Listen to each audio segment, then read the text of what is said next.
Adakah dia buat baca lagu ni dibaca ramai-ramai? Tidak. Tidak ada dalil, bukti yang terang menunjukkan dia baca ramai-ramai. Kalau tidak, sahabat katalah, pernah sekali itu kami, Nabi SAW baca gini, kami turut dia. Lepas tu kat tahlil 100 kali misalnya. Adakah lagu tu? Tak ada. Cakap cari kita, dalam kitab-kitab hadis, dalam kitab-kitab fiqh, kitab-kitab ni tak ada. Tu benda tak ada. Tapi macam mana yang ada umum ni? Banyak sangat ada ni, dah buat semua ni lagu mana? Kalau nak cari dalam kitab, anda sudah kayak ada saat ni. Kepada orang yang buat tu, cubalah tanya dia. Mana tahu, takut dia tahu. Tapi kalau anda tak jumpa, tak ada hak lagu tu dengan kaifiat lagu tu. Hak maksud tahlil dalam hadis hak lepas sembahyang lagu saat ni. Ni lagu ni. Dan begitulah yang disebut bila dia sebut tahlil, lagu ni lah hak maksud tahlil. Baca seorang pun boleh, tengah jalan pun boleh, di rumah pun boleh, di masjid pun boleh, di mana-mana pun boleh. Dengan kaifiat tertentu tak ada. Dan kalau tak ada start dengan gapo-gapo, kita kata begitu selalu. Boleh juga, pahala sebetulnya aja. Tidak kata kalau tidak ikut tertib dia tu tak boleh. Tak siapa pahala kau misalnya. Tak ada lagi. Tidak gitu. Cuma sejauh yang anda perhati, tak jumpa sana sini, tak jumpa. Ada dalam kitab, ada. Ni nak tunjuk kitab tu malam ni.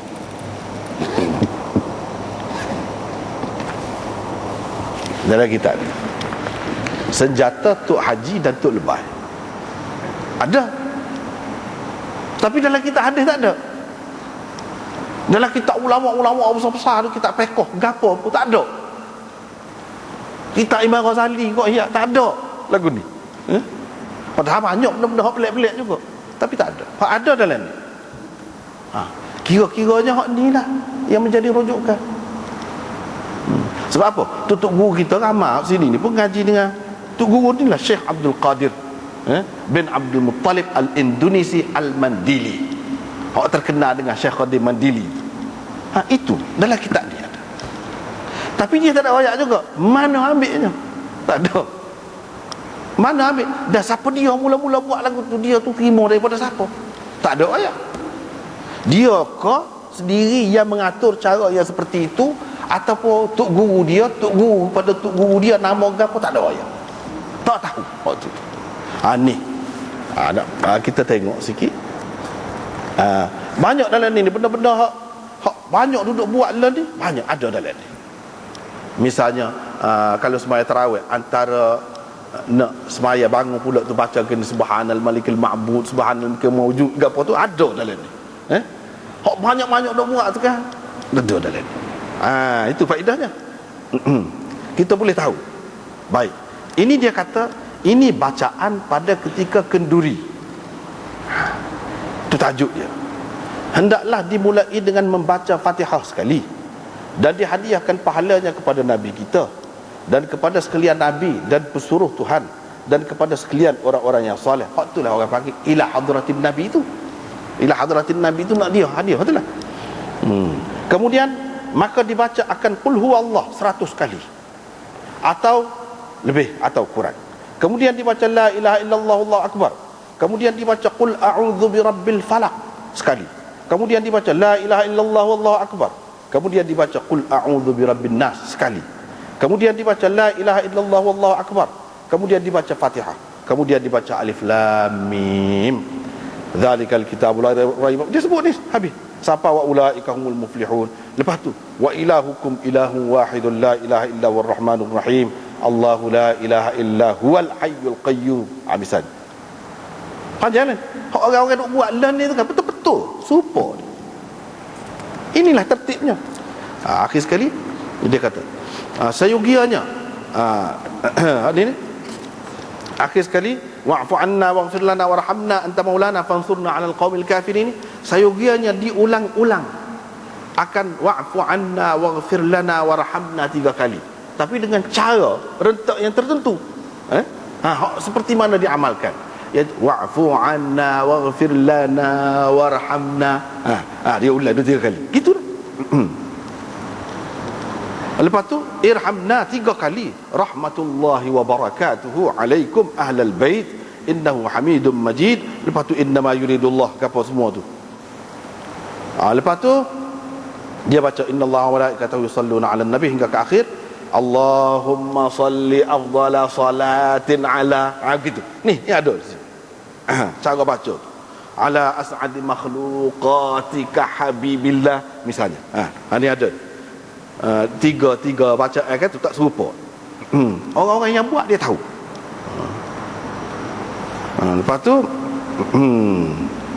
radhiyallahu tabaraka wa taala. Kemudian dibaca astaghfirullahal azim 3 kali. Kemudian berkata afdalul zikri la ilaha illallah, bertahlil. Itulah orang panggil tahlil 100 kali. Baca tu. Inilah yang dikatakan tahlil. Dan tahlil dengan kaifiat hak lagu ni, kalau cari dalam hadis letih. Tak ada. Tapi ada. Kita tahu ada dalam kitab ni. Tapi kitab ni dia ambil mana? Tak boleh nak ayat.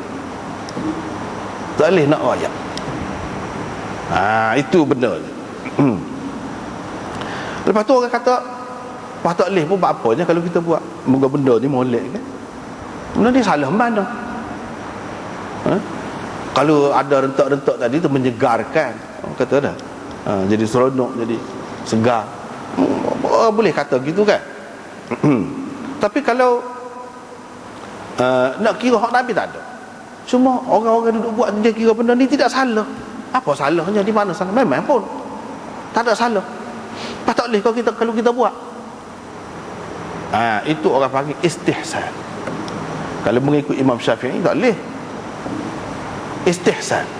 Kalau kita nak kira molek kan, sembahyang tahajud boleh sembahyang seorang kan, boleh juga sembahyang jemaah, sembahyang rawatib. Lagu mana kalau kita buat jemaah? Kan molek sembahyang tahajud, pahala banyak kan kalau sembahyang jemaah. Itu ada hadis menunjuk kalau sembahyang jemaah pahala banyak. Pahala banyak kalau sembahyang jemaah. Lepas tu ada juga sembahyang sunat, hak memang boleh buat dengan jemaah. Misalnya sembahyang tahajud. Tapi lagu mana kalau kita buat sembahyang rawatib ni berjemaah, lagu mana? Hak tu kita nak tahu. Semua akan kata tak boleh. Apa tak boleh? Dah molek. Asal dia ada, umum tu ada. Sembahyang jemaah tu molek, pahala lebih banyak. Ada. Dah sembahyang sunat ada. Hak boleh sembahyang jemaah. Tapi apa tak boleh? Apa? Tak boleh tu apa? Jadi ganda kalau buat. Orang kata bid'ah. Apa bid'ah? Bid'ah ke apa? Kalau nak kata hak mengikut pembahagian bid'ah hasanah sayyi'ah ke apa, hak ni bid'ah ke apa? Dia tak boleh buat gitu.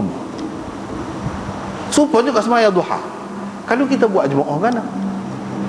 Ya Ibnu Umar dalam Syarah Imam Nawawi dan dalam kitab-kitab lain memang sahih. Dia kata bid'ah sembahyang duha. Imam Nawawi kata maksud dia tu takkan dia tidak tahu sembahyang duha tu ada.